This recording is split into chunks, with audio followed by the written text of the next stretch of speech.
All right, this is our first lesson for Unit 5 where we're going to learn to solve quadratic equations. We learned to factor them last unit, so we're going to learn to solve them this unit.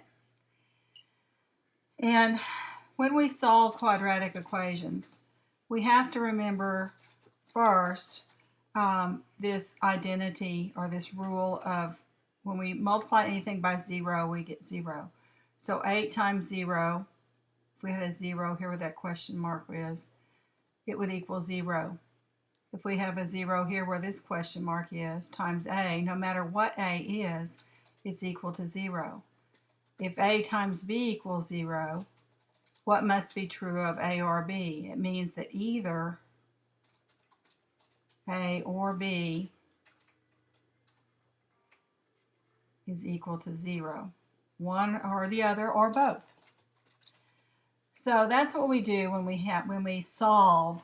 And this is the thing, before we were factoring, we weren't solving. Now we're actually getting a value for x, and x will have more than one value.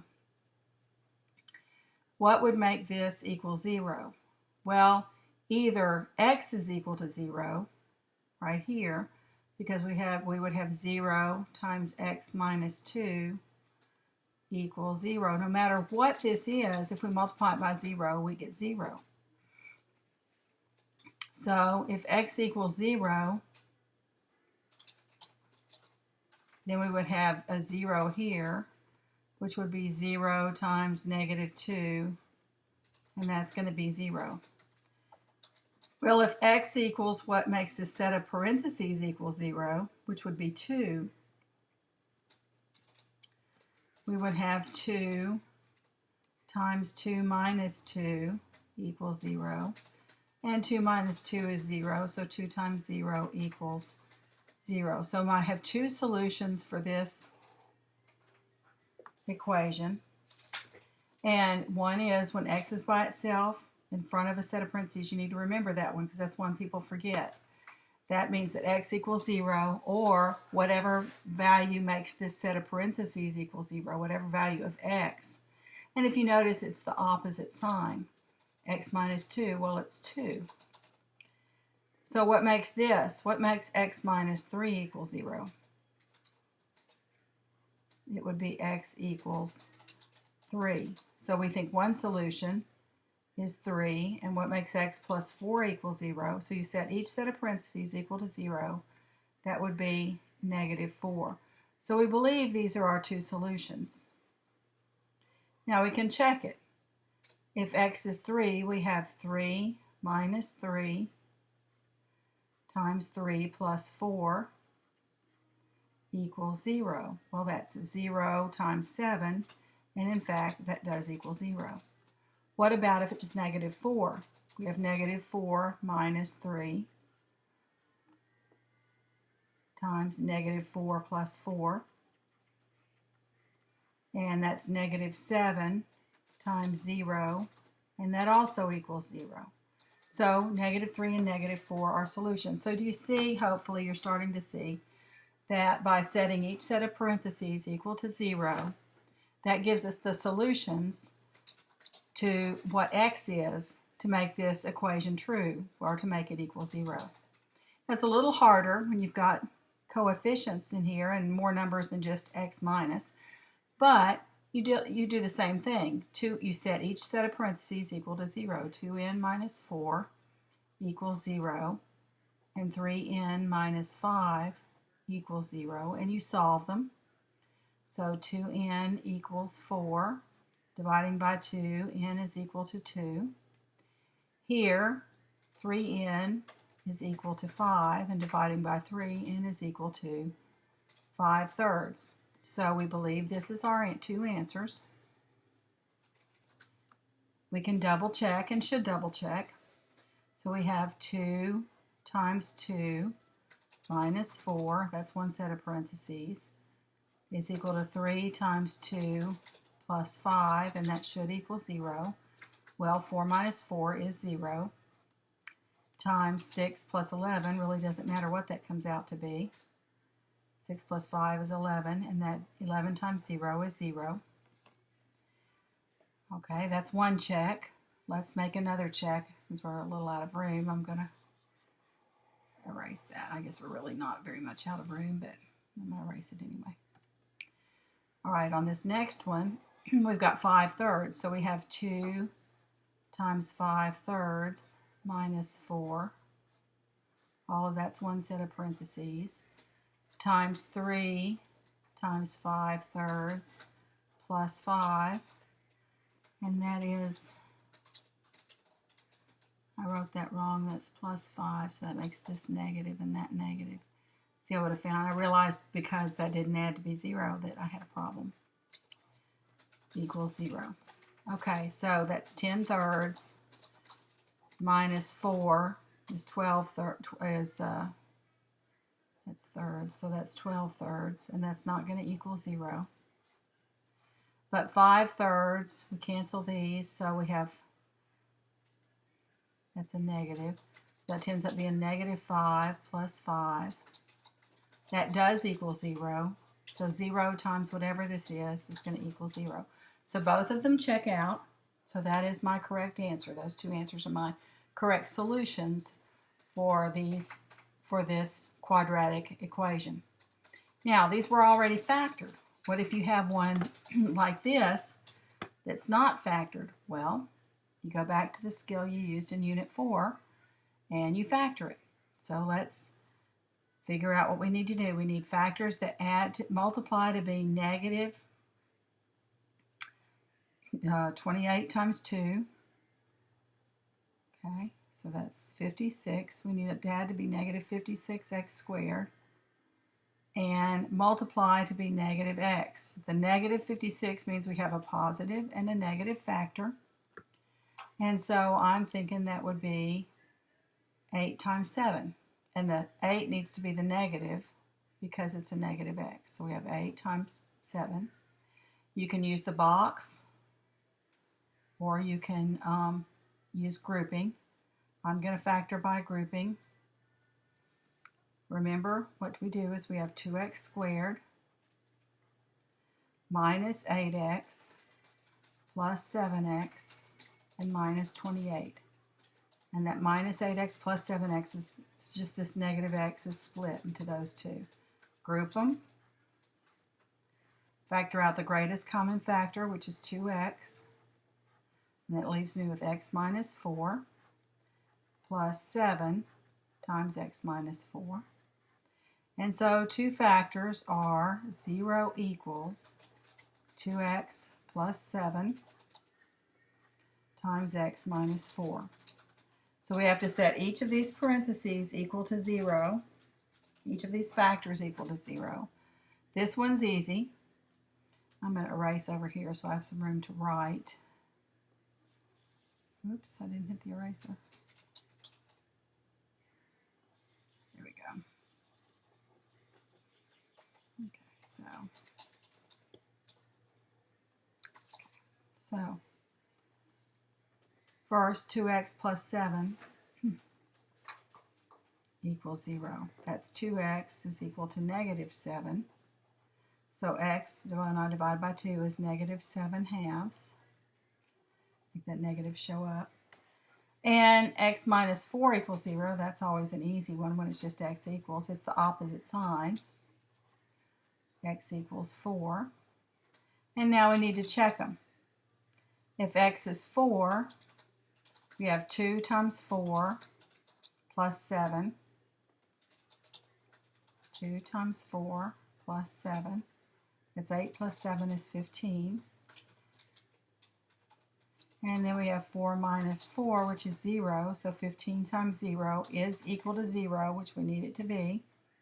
So this one checks as being a solution. So this one right here, I'll write it a hair on the side, a little bigger. That one checks, x equals 4.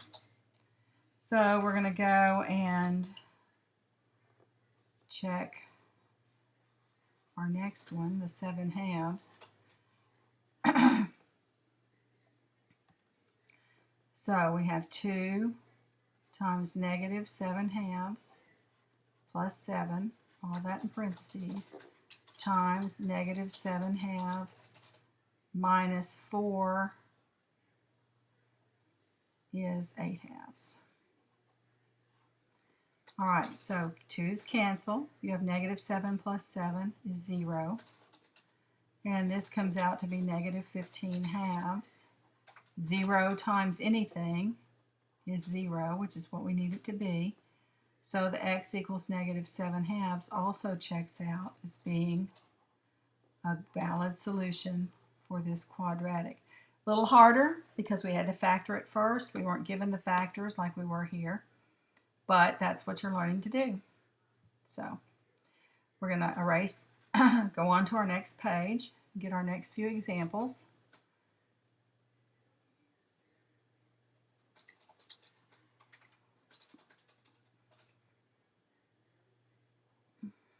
Okay. Now, what's different here is we don't have everything equal 0. So we're going to leave this a squared here, and we're going to add 5a and subtract 24 from both sides. So we end up with a squared plus 5a minus 24, and since that's all gone, all of that has been added out, that equals 0. Now we've got a factor. Since there's no coefficient in front of the a, that should be a fairly easy factorization. We have a times a. We need factors that will multiply to be negative 24. Again, one's positive and one's negative when we have a negative in that last term. And it adds to be positive 5. Well, 8 times 3. Since it's positive 5, we have positive 8 and negative 3. And that adds to be positive 5 and multiplies to be negative 24. So, again, all that equals 0. So that means if either one of these is 0, then the answer is 0. So we think our answers are going to be, remember we just changed the sign, a equals negative 8 and a equals positive 3 as our two answers, but we need to check them. So we have negative 8 plus 8 times 8 minus 3. And that, in fact, that equals 0. So 0 times 5 is equal to 0. Then if a is a 3, we have 3 plus 8 times 3 minus 3. That equals 0. So 11 times 0 is 0. So those solve our equation. So the way to get this is you always set everything equal to 0. You move everything over to one side, set it equal to 0, factor, and then set your factors equal to 0. All right, if you notice, you can move the 6 and the negative 19x, but since this 3x is negative right here, I think what you really want is you want a positive square term. So we're going to add 3x squared to both sides. Now we want to put it x squared, then x and 6. So let's write it in that order. 3x squared minus 19x plus 6 equals 0. Okay. Now we need things that will multiply to be 18. 6 times 3 is 18x squared, and add to be negative 19x. They're both going to be negative because our second sign here is positive. Both means they're both going to be negative. Well, that would be 18 and 1. So we have 3x squared minus 18x, and I'm going to write plus a negative x plus 6. And I do that so that there's a plus sign between my groups. Okay, then we group our two factors. Factor out here is 6x, a 3x, which leaves me x minus 6. Factor out here a negative 1, which leaves me x minus 6. All of that equals 0. So I have two factors now, 3x minus 1 and x minus 6. And both of those, all of that equals 0. These multiplied together would give me my original polynomial.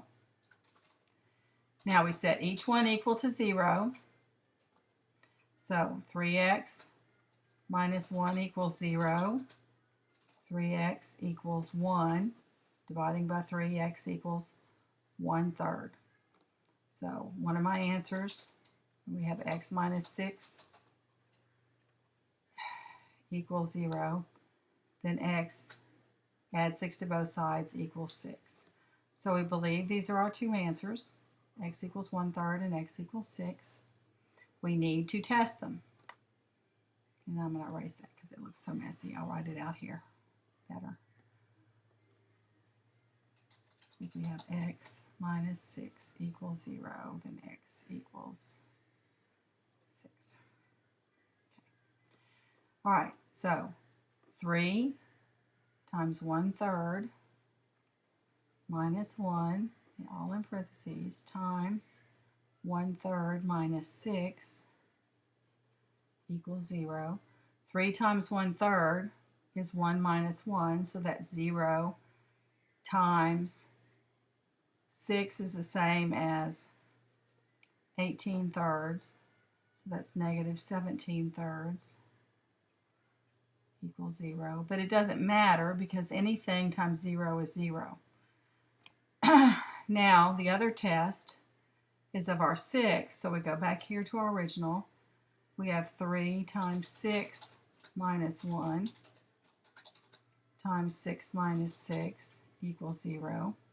18 minus 1 is 17 times 0, and anything times 0 is 0. So these check out, just like these checked out, as being valid answers. Okay. Here is an application problem, and you're going to start getting into some application problems. We already have with our factors. Again, you've got a rectangular room, and you've got the area. Area is length times width. It's going to be a squared term. And it says where W is the width of the room, find the width. So we have to discover what W is. So we're going to have to factor. Again, we have to make everything equal 0, so we're going to subtract 18 from both sides and end up with W squared minus 7W minus 18 equals 0. Factor, this should be able to factor mentally because there's no coefficient in front of the W squared. So we have W times W. Factors that multiply to be negative 18W, so that's W squared, so that's going to be a positive and a negative factor. Add to be negative 7. So 9 and 2 have a difference of 7, so it's minus 9 and plus 2. And all that equals 0. So my solutions for this, what makes this W plus 2 equals 0 will be, W would be a negative 2, and W minus 9 equals 0. That means W equals 9. Well, here we have an extraneous solution. Negative 2 and 9 are valid solutions both for this quadratic equation, but we can't have a negative width. There's no, you can't measure a negative width. So our solution, this one is extraneous, and so our width is going to be 9. Okay, and I'm sure you'll have one like that on your homework. So I'm sorry I can't be there. It's tax day, but you still have to learn something and get busy on your homework.